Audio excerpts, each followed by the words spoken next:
সরকার বাইরের শক্তির উপরে টিকে থাকে, তার জনগণের কাছে তো জবাবদিহি করার দরকার পড়ে না।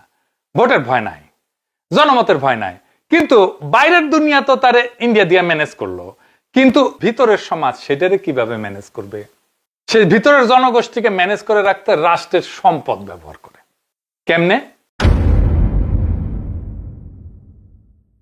তো এই কথা শুনলে, যে রাষ্ট্রের সম্পদ ব্যবহার করতেছে, এটা শুনলে মনে হয়, অনেকে মনে করে যে মন্ত্রী টাকা চুরি করে, নেতা ঘুষ খায়। তা তো করেই, কিন্তু এইটা উপরের স্তর। এর আসল খেলা অনেক নিচে। রাষ্ট্রের সম্পদ এইখানে জনগণের সম্পদ হিসেবে ব্যবহৃত হয় না, ব্যবহৃত হয় ক্ষমতা, এটা কিভাবে টিকে থাকবে সেইটার একটা অস্ত্র হিসেবে। প্রথমে দেখেন, রাষ্ট্রীয় সম্পদের নিয়ন্ত্রণ কার হাতে যায়?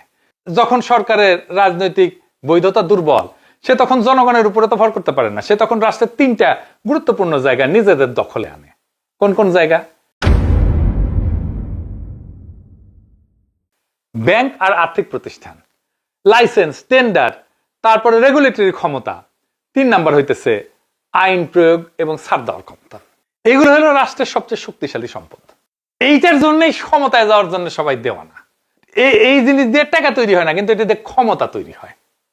দ্বিতীয় ধাপে এই সম্পদ দিয়া সে আনুগত্য কেনে। ফলে কি হয়?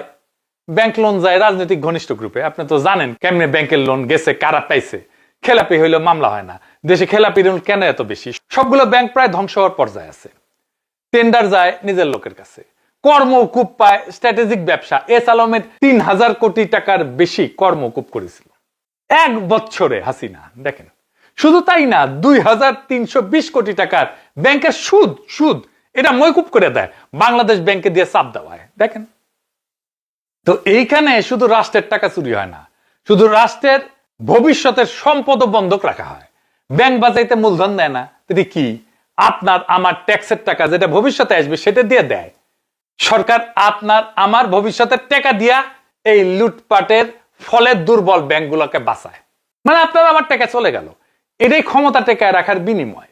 তৃতীয় ধাপে কি হয়? প্রশাসন, আইন ব্যবস্থাকে ঢাল বানানো হয়। রাষ্ট্রের সম্পদ মানে শুধু টাকা না, রাষ্ট্রের সবচেয়ে বড় সম্পদ হইল আইন আর প্রশাসন।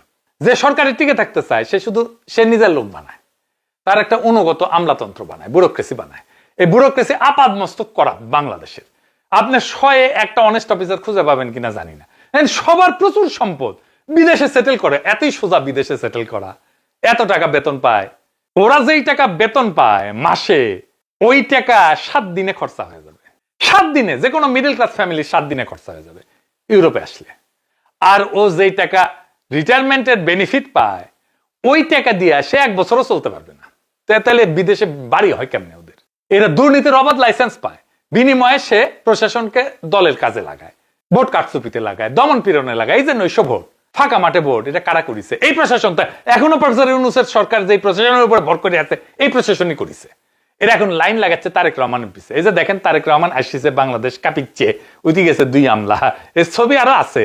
এই যে মিনারা নাজমিন স্বরাষ্ট্র মন্ত্রণালয়ে, এটিতে সে আবার দেখে দেন না তার ফেরেন লিস্টে ওয়াগারের পদ বালক, দেখি যাও, কানেকশন গুলো দেখি যাও। নুরুল করিম ভুইয়া উপসচিব, স্থানীয় সরকার মন্ত্রণালয়, দেখেছেন কেমন গুলো এগুলা অ্যালাইন হয়ে যায়, বরাবর হয়ে যায় পলিটিক্যাল পার্টির সাথে।